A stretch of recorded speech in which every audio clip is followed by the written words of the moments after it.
সম্মানিত দর্শক, আসসালামু আলাইকুম। ভারতের কপালে চিন্তার ভাঁজ, তুর্কি মেড ইন বাংলাদেশ লেখা মিসাইল উন্মোচন। সাম্প্রতিক বিশ্বজুড়ে যে ভূরাজনৈতিক অস্থিরতা প্রতিটি রাষ্ট্রকে নিজেদের প্রতিরক্ষা ব্যবস্থা ঢেলে সাজানোর প্রয়োজনীয়তার চোখে আঙুল দিয়ে দেখিয়ে দিচ্ছে, এমন এক টালমাটাল সময়ে এক অভাবনীয় সম্ভাবনার দুয়ার খুলতে চলছে বাংলাদেশের সামনে।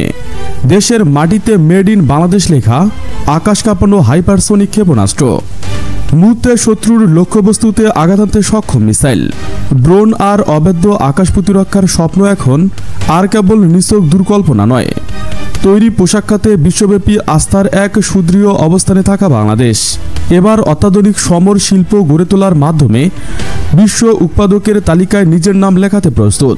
দেশের প্রতিরক্ষা খাতে এই যুগান্তকারী বিপ্লব ঘটাতে চলেছে বিশেষায়িত ডিফেন্স ইকোনমিক জোন, যেখানে বিশ্বের উন্নত দেশগুলো বিনিয়োগের আগ্রহ দেখাচ্ছে। বাংলাদেশের কোনো প্রকাশ্য শত্রু নেই, তবে প্রতিবেশী দেশগুলোতে চলছে ব্যাপক অস্থিরতা।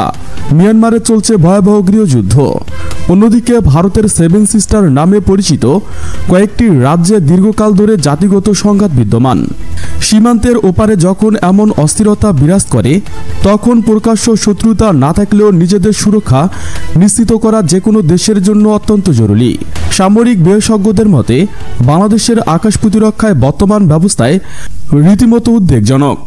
2011 সালে কিনা চীনের তৈরি FM-19 স্বল্প মাত্রার ক্ষেপণাস্ত্র ব্যবস্থায় এখনও দেশের সবচেয়ে কার্যকর ভূমিভিত্তিক প্রতিরক্ষা ব্যবস্থা হিসেবে বিবেচিত। এই মিসাইল সিস্টেম ড্রোন হামলার এবং নিচু দিয়ে উড়ে যাওয়া বিমান শনাক্ত ও আঘাত হানার জন্য কার্যকর হলেও উচ্চ গতির ফাইটার জেট বা দূরপাল্লার ক্রুজ মিসাইলের বিরুদ্ধে এর কার্যকারিতা সীমিত। নতুন এক কৌশলগত মিশনে নামছে তুরস্ক বাংলাদেশ। বাংলাদেশের প্রেসিডেন্ট প্রত্যক্ষ অধীনস্থ SSB মূলত বিভিন্ন দেশের সঙ্গে তুরস্কের প্রতিরক্ষার সম্পর্ক, বিশেষ করে সশস্ত্র বাহিনীর আধুনিকায়ন, সমরাস্ত্র নকশা ও উৎপাদন, প্রযুক্তি হস্তান্তর এবং বিনিয়োগের বিষয়ে নীতি নির্ধারণ এবং বাস্তবায়নের কাজ করে থাকে। সাম্প্রতিক বছরগুলোতে ঢাকা আঙ্কারা সম্পর্কের অন্যতম গুরুত্বপূর্ণ দিক হয়ে উঠেছে প্রতিরক্ষায় সহযোগিতা। 2018 সাল থেকে দুই দেশের মধ্যে সমরাস্ত্র কেনাকাটা এবং যৌথ উদ্যোগে প্রতিরক্ষা শিল্প উন্নয়নের মাত্রা বহুগুণ বেড়েছে। গত 7 বছরে বাংলাদেশ অন্তত 15 ধরনের আধুনিক সমরাস্ত্র, যার মধ্যে বহুল আলোচিত বাইরাক্তার TB2 ড্রোন কিনেছে, তুরস্ক থেকে সংগ্রহ করেছে। দেশের সামরিক সক্ষমতা বৃদ্ধির কৌশলগত লক্ষ্য পূরণে তুরস্ক যে একটি নির্ভরযোগ্য অংশীদার হতে যাচ্ছে, এতে কোনো সন্দেহ নেই। এর আগে বিদা চেয়ারম্যান আশিক চৌধুরীর নেতৃত্বে একটি উচ্চ পর্যায়ের প্রতিনিধি দল তুরস্ক সফর করেন। সেই সফরের মূল উদ্দেশ্য ছিল তুরস্কের সঙ্গে সামরিক সরঞ্জাম উৎপাদনে যৌথ সহযোগিতার পথ খুঁজে বের করা এবং বাংলাদেশে গোলাবারুদ ও সামরিক জাম তৈরির একটি নতুন কারখানা স্থাপনের সম্ভাবনা নিয়ে আলোচনা করা। সেই সফরের অংশ হিসেবে প্রতিনিধি দলটি তুরস্কের শীর্ষ প্রতিরক্ষা প্রতিষ্ঠান mechanical and chemical industries cooperation পরিদর্শন করেন। বিরা চেয়ারম্যান আশিক চৌধুরী প্রতিষ্ঠানটির তৈরি অস্ত্র, গোলাবারুদ, সামরিক যানবাহন এবং বিভিন্ন আধুনিক প্রতিরক্ষা সরঞ্জাম ঘুরে দেখেন। সেই সফরে উভয় দেশের প্রতিনিধিদের মধ্যে বাংলাদেশের নতুন গোলাবারুদ ও সরঞ্জাম তৈরির কারখানা স্থাপন, প্রযুক্তি স্থানান্তর এবং যৌথ শিল্প সহযোগিতা নিয়ে বিস্তারিত আলোচনা হয়। প্রায় 7 দশক আগে আঙ্কারায় প্রতিষ্ঠিত এই বর্তমানে তুরস্কের রাষ্ট্র নিয়ন্ত্রিত শীর্ষ প্রতিরক্ষা প্রতিষ্ঠানটি অ্যাসল রাইফেল, গোলাবারুদ, আর্টিলারি সিস্টেম, এরিয়াল বোমা, ল্যান্ডমাইন বিস্ফোরণ হাউজার এবং মিসাইল নির্মাণে বিশেষত বিশ্বের 40টিরও বেশি দেশে তাদের অস্ত্র রপ্তানি করা হয়। বর্তমানে বাংলাদেশে যে কয়েকটি বিশেষ অর্থনৈতিক অঞ্চল আছে, এর মধ্যে একটি হবে মিলিটারি বা ডিফেন্স ইকোনমিক জোন, যেখানে তুরস্ক বিনিয়োগ করতে চায়। যৌথভাবে ড্রোন, মিসাইল ও আকাশ প্রতিরক্ষা সরঞ্জাম তৈরির বিশাল সুযোগ ও সম্ভাবনা আছে। এই ডিফেন্স ইকোনমিক জোন, বিশেষায়িত মিলিটারি ইকোনমিক জোন চালু হলে শুধু অভ্যন্তরীণ চাহিদা পূরণ নয়, বরং আঞ্চলিকভাবে সামরিক সরঞ্জাম রপ্তানির পথও খুলে যাবে, যা দেশের অর্থনীতিতে এক নতুন মাত্রা যোগ করবে। সবচেয়ে বড় কথা হলো, বিশ্ব মোড়লদের নানা নিষেধাজ্ঞা ও নজরদারি এড়িয়ে অত্যাধুনিক অস্ত্র ক্রয় করা দিন দিন জটিল এক বিষয় হয়ে দাঁড়িয়েছে।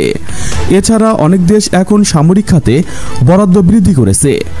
পশ্চিমা সামরিক জোট ন্যাটোভুক্ত দেশগুলো তাদের GDP 5% প্রতিরক্ষা খাতে ব্যয় বাড়াতে সম্মত হয়েছে। যা আগামী 10 বছরের মধ্যে পর্যায়ক্রমে বাস্তবায়ন করা হবে। গত বুধবার নেদারল্যান্ডসের দেহেগ শহরে 2 দিনব্যাপী সম্মেলন শেষে জোটভুক্ত 32টি দেশ এক যৌথ বিবৃতিতে এ তথ্য নিশ্চিত করেছেন। এর অর্থ হল আগামী কয়েক বছরে কয়েক ট্রিলিয়ন ডলারের অস্ত্র ও সামরিক সরঞ্জাম বেচাকেনা হবে। বাংলাদেশকে এই সুযোগ নিতে হলে তুরস্ক, কাতার বা চীনের মতো যেসব দেশ বাংলাদেশের সমরশিল্পে বিনিয়োগ করতে চাইছে তাদের এই সুযোগ তৈরি করতে দিতে হবে। বিশেষ করে তুরস্ককে নিজস্ব স্যাটেলাইট এবং উন্নত মানের রাডার আছে তুরস্কের।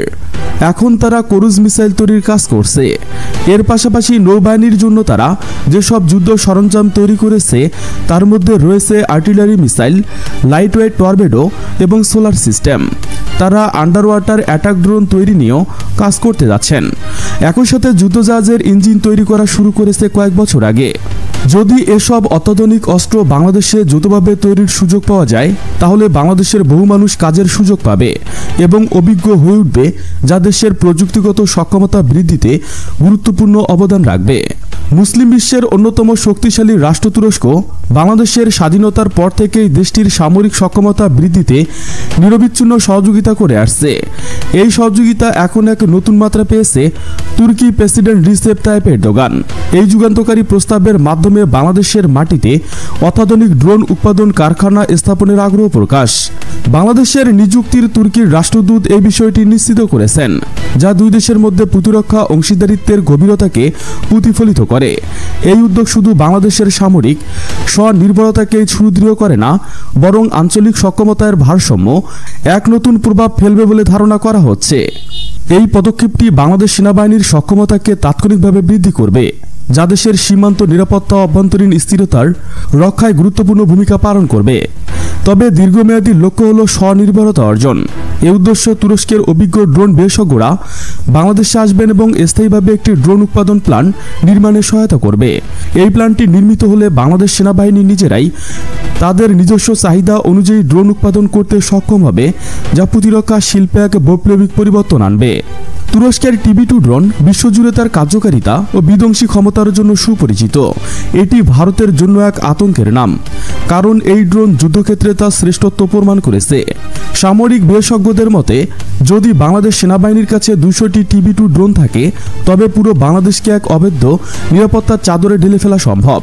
এই ড্রোনগুলো 24 ঘন্টা জুড়ে দেশের সীমান্তে নিরবিচ্ছিন্ন নজরদারি চালাতে সক্ষম, যা অবৈধ অনুপ্রবেশ, চোরাচালান এবং সীমান্ত সন্ত্রাসে দমনে অত্যন্ত কার্যকর হবে। শুধু আত্মরক্ষায় নয়, এই ড্রোনগুলো মোড অব আক্রমণাত্মক অবস্থানে গিয়ে ভারতীয় সামরিক স্থাপনার উপর নির্ভুল আক্রমণ চালাতেও সক্ষম, যা ভারতের প্রতিরক্ষা মহলে গভীর উদ্বেগ সৃষ্টি করবে। তুরস্কের অত্যাধুনিক প্রযুক্তিতে নির্মিত এই ড্রোনগুলো প্রায় 3000 ফুট উচ্চতা দিয়ে উড্ডয়ন করা সম্ভব, যা শত্রুপক্ষের রাডারের আওতার বাইরে থেকে অভিযান পরিচালনার সুযোগ দেয়। এই ড্রোন থেকে শত্রুপক্ষের ঘাঁটিতে নির্ভুলভাবে মিসাইল হামলা চালানো সম্ভব, যা যুদ্ধক্ষেত্রে এক বড় কৌশলগত সুবিধা এনে দেবে। TB2 ড্রোনের সবচেয়ে বড় বিশেষত্ব হল এটি শত্রুপক্ষের লুকিয়ে থাকা শত্রুদের খুঁজে বের করে তাদের ট্যাঙ্ক ও অন্যান্য সামরিক সরঞ্জাম ধ্বংস করে দিতে সক্ষম। দিনের আলো হোক বা রাতের অন্ধকার, এই ড্রোন যে কোনো সময় অভিযান চালাতে সক্ষম, যা প্রতিকূল আবহাওয়া বা কম দৃশ্যমানতার পরিস্থিতিতে সামরিক অভিযান সফল করতে সাহায্য করে। উল্লেখ্য, TB2 ড্রোন বাংলাদেশ আবহাওয়া ও জলবায়ুর সাথে অত্যন্ত মানানশীল, যা তার কার্যকারিতা আরও বাড়িয়ে তুলবে। সামরিক বিশেষজ্ঞরা মনে করেন, বাংলাদেশ সেনাবাহিনী যদি 7 থেকে 10টি TB2 ড্রোন CK-9-এর কাছাকাছি মোতায়েন করে তবে ভারত কৌশলগতভাবে এক বড় চাপের মুখে পড়বে। এই পদক্ষেপ ভারতের 7 সিস্টার্স রাজ্যগুলোর নিরাপত্তা নিয়ে তাদের উদ্বেগ আরও বাড়িয়ে দেয়, কারণ এই অঞ্চলের উপর বাংলাদেশের কার্যকর নজরদারি ভারতের কৌশলগত দুর্বলতাগুলোকে উন্মোচন করে। তুরস্ক দক্ষিণ এশিয়া অঞ্চলে নিজেদের প্রভাব বিস্তারে বাংলাদেশকে একটি বিশ্বাসযোগ্য মিত্র হিসেবে বিবেচনা করে আসছে। দুই দেশের মধ্যে সংস্কৃতি, ধর্ম এবং ঐতিহাসিক মেলবন্ধন রয়েছে, যা এই অংশীদারকে আরও বেশি শক্তিশালী করেছে। সাম্প্রতিককালে শেখ হাসিনার পতনের পর বাংলাদেশের সাথে তুরস্কের সম্পর্ক আরও ঘনিষ্ঠ হয়েছে, যার অন্যতম প্রমাণ বাংলাদেশের মাটিতে তুরস্কের এই ড্রোন প্ল্যান্ট নির্মাণ। এই প্ল্যান্ট স্থাপিত হলে এটি শুধু বাংলাদেশের প্রতিরক্ষা সক্ষমতা বৃদ্ধি করবে না, বরং আঞ্চলিক ভূরাজনীতিতেও এক নতুন মেরুকরণ তৈরি করবে। বাংলাদেশের মাটিতে তুরস্কের এই ড্রোন নির্মাণ কারখানা হলে ভারত বড় ধরনের চাপে পড়বে। এর কারণ হলো তুরস্কের প্রযুক্তিতে তৈরি বাইরাক্তার TB2 ড্রোনের উচ্চ ক্ষমতা এবং এর কৌশলগত প্রভাব। এই ড্রোন ভারতের সীমান্ত এলাকায় সামরিক শক্তি ও স্থাপনের উপর ব্যাপক নজরদারি চালাতে সক্ষম হবে। এটি কেবল ভারতের সামরিক কৌশলকে প্রভাবিত করবে না, বরং তাদের আঞ্চলিক নিরাপত্তাজনিত উদ্বেগও কয়েক গুণ বাড়িয়ে দেবে। ভারতের জন্য এটি একটি সতর্কবার্তা যে বাংলাদেশ আর নিছক একটি সামরিক দুর্বল প্রতিবেশী নয়, বরং তুরস্কের সহযোগিতায় একটি শক্তিশালী প্রতিরক্ষা ব্যবস্থা গড়ে তোলার পথে দ্রুত এগিয়ে চলছে। এই কৌশলগত জোট কেবল সামরিক ক্ষেত্রে সীমাবদ্ধ থাকে না, বরং অর্থনৈতিক ও সাংস্কৃতিক আদান প্রদানের নতুন দিগন্ত উন্মোচন করবে। তুরস্কের এই বিনিয়োগ বাংলাদেশের জন্য বিদেশি বিনিয়োগ আকর্ষণ করার ক্ষেত্রে একটি মডেল হিসেবে কাজ করতে পারে, যা অন্যান্য দেশগুলোকেও বাংলাদেশ প্রতিরক্ষা শিল্পে বিনিয়োগ আগ্রহী করে তুলবে। এর ফলে কেবল বাংলাদেশ ড্রোন উৎপাদনকারী দেশ হিসেবে আত্মপ্রকাশ করবে না, বরং ভবিষ্যতে অন্যান্য অত্যাধুনিক সামরিক সরঞ্জাম উৎপাদনে সক্ষম হবে। এটি বাংলাদেশের ফোর্সেস গোল 2030 অর্জনেও গুরুত্বপূর্ণ ভূমিকা পালন করবে। এই ড্রোন প্ল্যান নির্মাণ প্রকল্পকে ঘিরে ভারতের উদ্বেগ বেশ স্পষ্ট। তারা বাংলাদেশের সামরিক স্বনির্ভরতাকে নিজেদের আঞ্চলিক প্রভাবের জন্য এক বড় চ্যালেঞ্জ হিসেবে দেখে। বিশেষ করে TB2 ড্রোনের মতো সক্ষমতা সম্পূর্ণ একটি সামরিক প্রযুক্তি বাংলাদেশের উৎপাদন ভারতকে তার কৌশলগত অবস্থান পূর্ণ বিবেচনা করতে বাধ্য করবে। দর্শক, আপনারা কি মনে করেন? বাংলাদেশে কি সমর শিল্প গড়ে তোলা উচিত? এই মুহূর্তে প্রতিরক্ষার জন্য কোনটি আগে জরুরি, যুদ্ধবিমান, ড্রোন নাকি আকাশ প্রতিরক্ষা সিস্টেম? আপনাদের মূল্যবান অভিমত মন্তব্য করে জানান। আজকের আলোচনা এই পর্যন্তই। আবারও দেখা হবে নতুন এক প্রতিবেদনে। সেই পর্যন্ত সবাই ভালো থাকুন। আমাদের সাথে যুক্ত থাকতে চ্যানেলটি সাবস্ক্রাইব করুন। Thanks for watching my video. আল্লাহ হাফেজ।